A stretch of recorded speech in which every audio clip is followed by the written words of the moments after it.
What's up guys? So it feels like every YouTube filmmaker out there is saying that you need a gimbal, and I see almost every beginner going out and getting one. But for documentary filmmakers, do we really need all that stabilization, or is it just hype? When I started taking my video work seriously in 2020, I totally bought into the hype of handheld stabilizers. I ended up getting one and never ended up using it. Well, I did use it, but hardly ever. And it just ended up collecting dust for 3 years before I finally decided to get rid of it. Fast forward to today, and Zhiyun have sent me this guy, the Sennheiser Weebill 3E.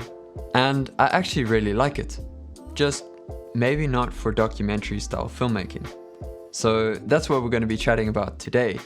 When and where a gimbal can be a great tool for documentary filmmaking, and when they aren't. Gimbals have exploded in popularity over the last few years, and for good reason.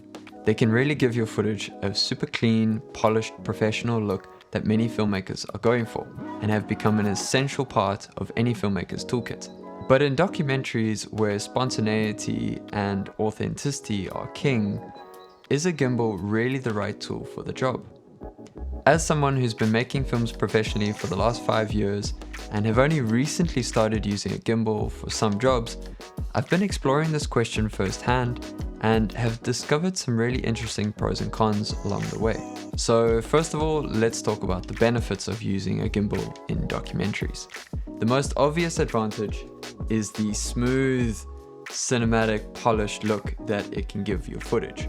This is really perfect for tracking shots, following someone through a market or in motion, allowing you to really focus on the composition of your shot and not worry about camera shake. Gimbals also allow for more creative camera movements, which would not be possible with a regular handheld rig. So if you have the time and space to set up your gimbal and do retakes, then I think using a gimbal can really give your footage a more professional, polished look. There are some drawbacks to using gimbals in documentary filmmaking. The first of which is intrusiveness. When you're walking into an intimate and emotional moment, going in with this thing kind of breaks the vibe a bit and can make people feel self-conscious, which is not what you're going for when filming authentic stories. They're also just not suited for fast-paced environments. Balancing and calibrating setting up your gimbal can take a few minutes, which could mean missing those important once-in-a-lifetime moments. Even once you've got it set up, following the action is difficult. You might have the motors set too slow that when you turn to follow the action, you miss it. And finally, there's the visual aesthetic of the footage. While smooth and cinematic can look great for some scenarios, sometimes raw and shaky handheld footage is just the right choice for the storytelling. So when should you use a gimbal in documentaries? Well, here's what I've found works best for me and for my style.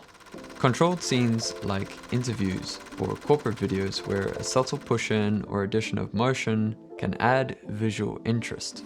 Establishing shots and B-roll, especially when you want to add some smooth cinematic movement and you have the time to set up and try different shots. Following steady motion, like walking or running, or even following someone on a bike or driving a car. I recently shot a short running doc where it would have been really useful to film the running B-roll shots with this gimbal. And finally, when the story or visual style calls for it. Especially if the documentary has a polished or commercial tone, a gimbal can be a really great fit. This is especially true for corporate videos and big budget Netflix docs. If you can think of any other moments where using a gimbal would be appropriate in documentary style filmmaking, please let me and everyone else watching this know in the comments. We're all learning and curious. Having said all this, I do think that this will be a well-used piece of gear in my toolkit, especially outside of doc work. The stabilization is super smooth, rivaling that of the DJI RS3, which is double the price and carries the same load. It's very compact and lightweight, so yes, I will get tired from carrying this around all day, but it's not that bad. I do find the hand grip to be a little bit small for me. I'm constantly on this wheel right here, which is not ideal because yeah, I've now turned that off so it doesn't do anything because I keep bumping it. But it would have been handy if I had a bit more space underneath it to place my hand. Also got this really cool undersling extension, which just helps me to get these really cool low angle shots. So I'm really happy about that, and just helps that I don't break my wrist every time I use this thing. The battery life is officially 16 hours, but I've actually found it to be closer to about 6 or 8 hours during active use on a shoot. But I think this is good enough, especially since I'm really pushing the limits with the weight and the payload that this can handle. So if I was using a lighter rig, I'd probably be able to use it longer. But all I'll do is I'll just power it off more often during a shoot, and then it can last longer.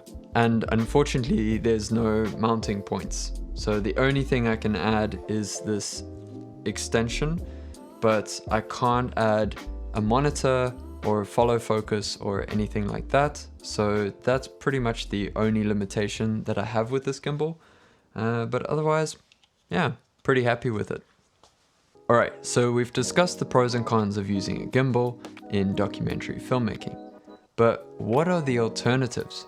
Fortunately, there are a few great ways that you can get smooth and professional footage without using a gimbal. The first way, and my personal favorite, is to make your rig heavier. So I like to build my rig up as much as possible.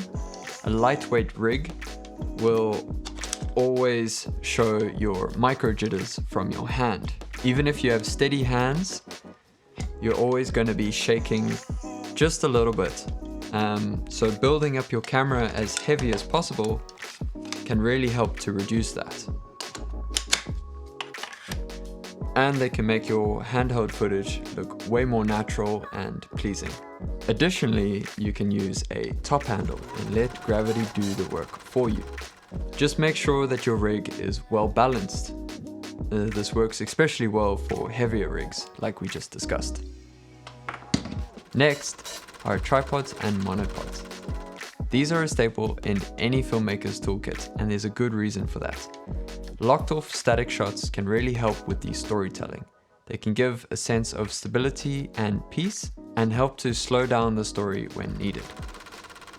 And then there's shoulder rigs, which hit the sweet spot between stability and mobility. They allow you to get really nice stable shots while keeping that organic, natural feel to your footage, but allowing you to also follow the action, follow the character as they walk around.